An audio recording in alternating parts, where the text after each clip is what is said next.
2019 लोकसभा चुनाव से पहले एक और बड़ा सर्वे सामने आ चुका है। एबीपी न्यूज़ और सी वोटर के इस सर्वे से ये बात साफ है कि किसी भी पार्टी को 2019 में बहुमत नहीं मिलने वाला है।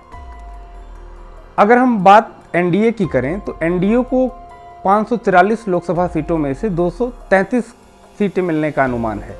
सिर्फ बीजेपी की बात करें तो बीजेपी को 203 सीटें मिलने का अनुमान है। वहीं अगर हम यूपीए की बात करें तो यूपीए को 167 सीटें और सिर्फ कांग्रेस की बात करें तो सिर्फ कांग्रेस को 103 सीटें मिलने का अनुमान है।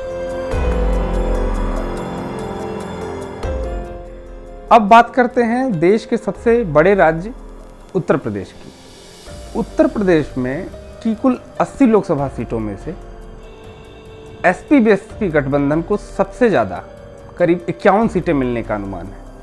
कांग्रेस को 4 सीटें और बीजेपी को बड़ा झटका, जहां पिछली बार 72 सीटें बीजेपी ने जीती थी, इस बार उसे सिर्फ 25 सीटें मिलने का अनुमान है। अब हम बात अगर यूपी की कर रहे हैं तो यूपी में यूपीए को 4 सीटें मिलने का अनुमान है, लेकिन ये आंकड़े तब के हैं जबकि ये घोषणा नहीं हुई थी कि कांग्रेस ने यूपी में प्रियंका गांधी को प्रभार सौंप दिया है।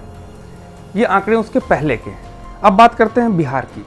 बिहार में कुल 40 लोकसभा सीट हैं और यहाँ पे एनडीए को ज़बरदस्त फायदा होता दिख रहा है। कुल 35 सीटें मिलने का अनुमान है। वहीं यूपीए को कुल सिर्फ 5 सीटों पर सिमटने का अनुमान है।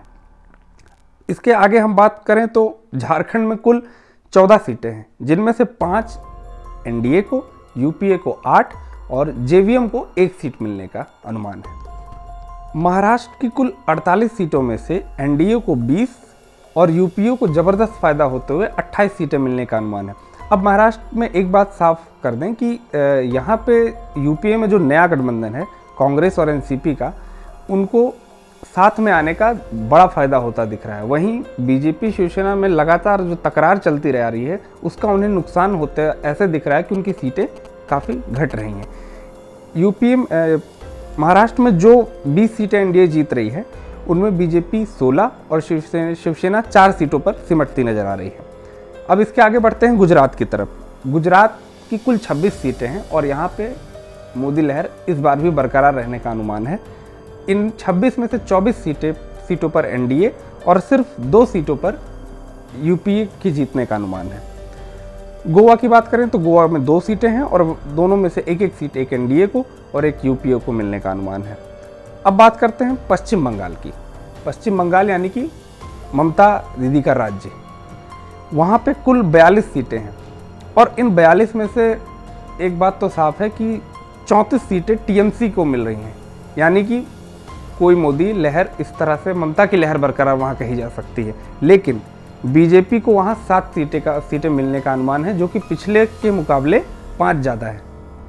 यानी कि बीजेपी वहाँ अपनी पैठ लगातार बढ़ाती जा रही है। पूर्वोत्तर राज्यों में कुल 25 लोकसभा सीटों में से एनडीए को 14, यूपीए के 9 और अन्य को 2 सीटें मिलने का अनुमान है। अब यहाँ एक बात खास है कि नागरिकता बिल, रोहिंग्या मामला, ये सारे मुद्दे एनडीए को फायदा पहुंचाते दिख रहे हैं, उनकी सीटों में दिख रहा है।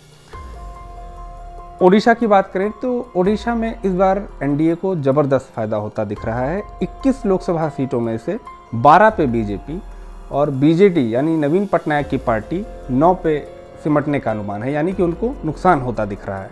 मध्य प्रदेश की बात करते हैं तो मध्य प्रदेश की कुल 29 लोकसभा सीटों में से एनडीए को 23 और यूपीए को सिर्फ 6 सीटें मिलने का अनुमान है। अब यहाँ एक बात और खास है कि अभी हाल ही में मध्य प्रदेश में विधानसभा चुनाव हुए थे और यहाँ पे कांग्रेस ने बीजेपी को पटकनी दी थी। कमलनाथ मुख्यमंत्री हैं, लेकिन इसका कोई फायदा लोकसभा चुनाव में होता नहीं दिख रहा है। कुल मिलाकर इस सर्वे का लबोलबाब ये है कि 543 लोकसभा सीटों में से 233 सीटें एनडीए, 167 सीटें यूपीए और 143 सीटें अन्य को मिलने का अनुमान है। यानी कि 2019 लोकसभा में त्रिशंकु सरकार बनने के आसार हैं।